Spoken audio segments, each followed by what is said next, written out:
ketika bicara soal apa itu ilmiah dan dia melebar kemana-mana. Said Fikri Syahab dan Gus Wafi berhasil membuka kedok guru gembul sebetulnya. Selama ini masih samar-samar. Ya, ini kan jelas. Jadi dari kejadian kemarin ternyata tujuannya hanya untuk membongkar kedoknya guru gembul. Belum lama ini masyarakat Indonesia, terutama umat muslim, terutama orang-orang yang membahas nasab Ba'alwi, dihebohkan oleh penampilan guru gembul. Karena beliau secara mengejutkan hadir di Robito Alawiyah, memenuhi undangan pihak Robito Alawiyah untuk mengadakan diskusi ilmiah terkait tentang polemik nasab Ba'alwi. Dan tentu saja banyak yang mengapresiasi bagaimana Pak Guru Gembul menyampaikan banyak hal tentang para habaib yang ada di negeri ini. Dan tentu saja apa yang disampaikan oleh Pak Guru Gembul sudah mewakili sebagian besar perasaan masyarakat di Indonesia terkait klan Ba'alwi. Namun ada juga yang mengapresiasi pihak Robito Alawiyah. Karena sebelumnya orang-orang sudah khawatir, nanti kalau Pak Guru Gembul datang ke Robito Alawiyah, bahaya, nanti bisa terjadi sesuatu hal yang tidak diinginkan. Namun ternyata di sana aman-aman saja, tidak ada sesuatu hal yang mencurigakan atau membahayakan. Namun setelah kejadian itu barulah terungkap bahwa ternyata Guru Gembul itu cuma dijebak di Robito Alawiyah. Ini ada sebuah ungkapan dari Hanif Al-Atos yang secara terang-terangan bahwa kedok Guru Gembul sudah terungkap. Itu artinya Pak Guru Gembul ketika di sana dengan rela, dengan tulus menyampaikan kebenaran, tapi di situ ternyata dimanfaatkan, hanya dijebak untuk mencari titik lemahnya Pak Guru Gembul. Berikan apresiasi kepada Said Fikri Syahab dan Gus Wafi karena telah sabar meladeni Guru Gembul yang ngalur ngidul berbicara tanpa tahu arahnya kemana. Jadi dia bilang Guru Gembul bicara ngalor ngidul. Padahal yang disampaikan Guru Gembul itu adalah fakta yang ada. Misalnya bahwa sebelum adanya polemik nasab orang sudah geram dengan kelakuan Ba'alwi, di mana beberapa orang dari mereka dalam kelakuan kesehariannya bertentangan dengan ajaran Nabi.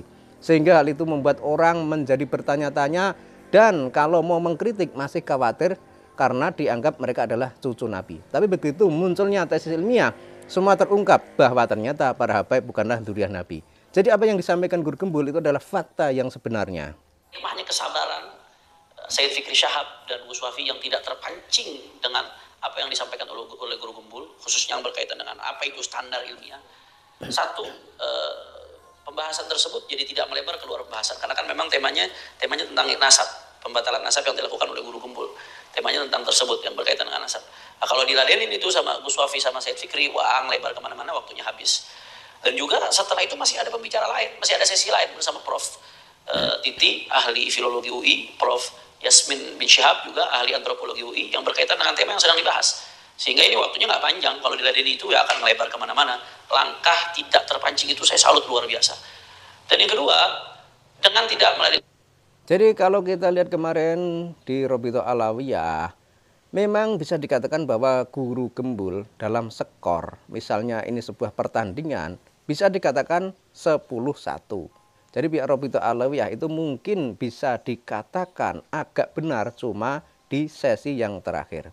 Tapi itu pun masih tanda tanya, karena di situ Guru Gembul mungkin dalam menjawab soal hitungan nasab mungkin kurang begitu dipahami oleh pihak Robito Alawiyah, sehingga pihak Robito Alawiyah menganggap bahwa hitungan nasab yang disampaikan oleh Guru Gembul adalah tidak benar dan tidak sesuai dengan perhitungan nasab sebagaimana yang sering dilakukan oleh pihak Robito Alawiyah. Guru Gembul ketika bicara soal apa itu ilmiah dan dia melebar kemana-mana, Said Fikri Syahab dan Gus Wafi berhasil membuka kedok Guru Gembul sebetulnya. Selama ini masih samar-samar. Ya, ini kan jelas. Jadi dari kejadian kemarin ternyata tujuannya hanya untuk membongkar kedoknya Guru Gembul. Coba Anda bayangkan, Guru Gembul dengan sukarela, dengan rendah hati memenuhi undangan untuk menyampaikan kebenaran, untuk berdiskusi. Bahkan beliau di awal acara juga menyampaikan ingin mendamaikan suasana, ingin mencairkan suasana agar tidak terjadi permusuhan. Tapi apa yang terjadi? Ternyata sebagaimana yang disampaikan oleh Hanif Al-Athos, semua itu hanya jebakan. Karena dengan adanya diskusi kemarin, akhirnya pihak Ba'alwi atau Habaib atau Robitoh bisa membongkar kedoknya Guru Gembul. Kemana sih arahnya? Orang masih meraba-raba. Tapi gara-gara diskusi itu ketahuan dia seorang materialisme barat sejati, dia seorang liberalis sejati, jadi kebuka jelas. Ya. Bayangkan dengan definisi ilmiah yang dimaksudkan Guru Gembul ini, yang tidak jelas ini, dia berani sampai mengatakan konsep ketuhanan itu tidak bisa diilmiahkan. Kemudian juga tentang kuburan Nabi SAW, apakah Nabi dikubur di situ, itu sifatnya masih subjektif. Padahal selama berabad-abad, ya sampai orang di luar Islam sekalipun, orang kafir sekalipun, nggak pernah ada yang meragukan posisi kuburan Rasulullah SAW. Karena itu mutawatir qat'i. Tidak ada keraguan sedikit pun posisinya di situ. Dan itu bukan subjektif, tapi objektif yang justru nggak bisa dipungkiri sama sekali. Itu kalau standar Guru Gembul dipakai, bukan hanya urusan nasab ini kecil, tapi syariat. Semuanya yang dirontokkan oleh dia. Ada banyak hal sekali yang berkaitan dengan syariat yang akan dikutak-katik seenaknya oleh Guru Gembul. Ini perdebatan yang sangat panjang. Sudah sangat bagus dengan tidak terpancingnya Gus Wafi dan Habib Fikri Syahab, sehingga jadi terbongkar siapa dia. Walaupun nanti ini perlu dibahas secara khusus terlepas dari masalah nasab, kalau berkaitan dengan tema. Jadi terbongkar siapa dia, menurut si Hanif Al-Athos tadi. Jadi sudah jelas, kelihatannya mereka itu baik, kelihatannya santun, kelihatannya terbuka, kelihatannya ingin mencari titik temu, ingin mencari kebenaran, tapi faktanya di belakang semua itu hanya jebakan. Guru Gembul dimanfaatkan dengan adanya diskusi kemarin hanya untuk mencari kelemahannya. Kemudian nanti tujuannya apa? Ya kelemahan dari Guru Gembul ini dimanipulasi dan dimanfaatkan oleh mereka untuk menyerang balik terhadap Guru Gembul. Makanya ya sangat setuju jika Kiai Imad kemarin tidak hadir. Karena kalau Kiai Imad kemarin hadir di Robitoh Alawiyah, ya bisa jadi nanti nasibnya seperti Guru Gembul ini. Kelihatannya di depan begitu bagus, begitu menarik, begitu bersahabat, tapi di belakang ternyata cuma dicari titik lemahnya. Kemudian dari titik lemah itu digunakan untuk menyerang balik. Coba Anda bayangkan, ini kan bukan lagi diskusi ilmiah, ini namanya jebakan. Sehingga kita jadi ingat pada masa lalu ketika Pangeran Diponegoro susah untuk ditaklukkan oleh Hindia Belanda, mereka Belanda atau VOC melakukan berbagai upaya, salah satunya yang berhasil adalah menjebak Pangeran Diponegoro untuk diajak diskusi. Tapi apa yang terjadi ketika diskusi tersebut, Pangeran Diponegoro dijebak. Yang singkat cerita akhirnya Pangeran Diponegoro diusir dari Keraton Yogyakarta atau diusir dari wilayah Yogyakarta.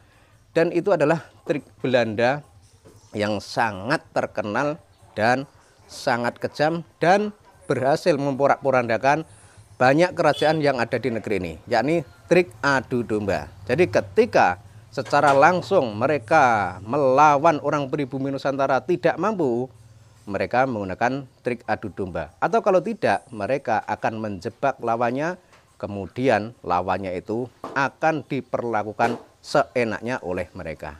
Dan sebagai pembelajaran saja bagi kita semua rakyat Indonesia, terutama yang ikut membahas nasab Ba'alwi, terutama para tokoh-tokoh misalnya Kiai Imad dan lain sebagainya, ini sebagai pembelajaran bahwa ternyata kalau mau percaya 100% kepada klan Ba'alwi itu sudah sangat sulit.